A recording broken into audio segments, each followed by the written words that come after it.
நான் அறிய விரும்புவது ஒன்றுதான். முதலில்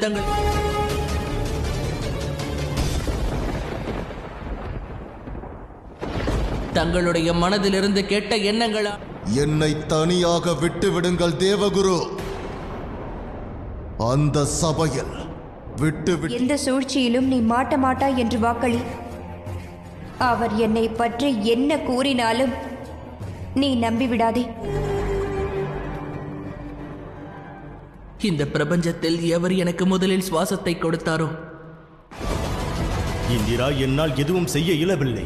என் பார்வையிலிருந்து சென்று இதை விட கெட்டது எனக்கு என்ன நடந்துவிடப் போகிறது? இனி இந்த இந்திரன் எந்த சவாலுக்கும் கவலை.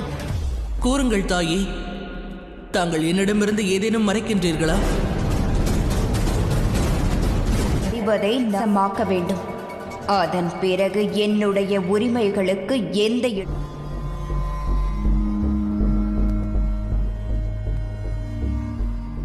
ஆம் மகனே.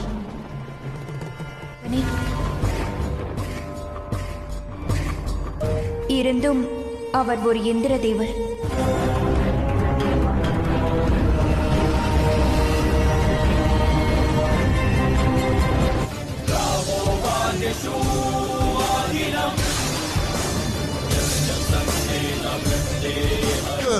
என்னை தோற்கடித்ததற்கான தண்டனையை நிச்சயம் அனுபவிக்க வைப்பே. சந்தியா,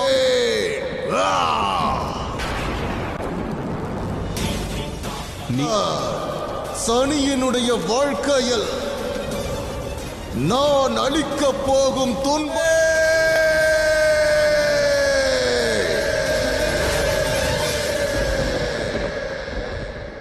அதனாலே தேவி சாயாவின் அழிவு சனிக்கு எக்காரணம் கொண்டும் தெரியக்கூடும்.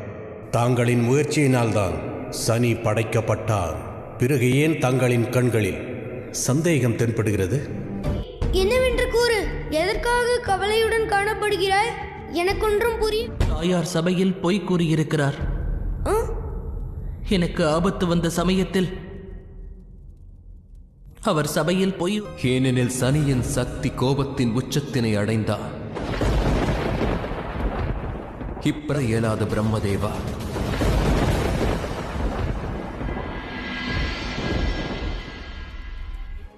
வேறு ஏதோ ஒரு காரணம் உள்ளது என்று என் மனம் கூறுகிறது.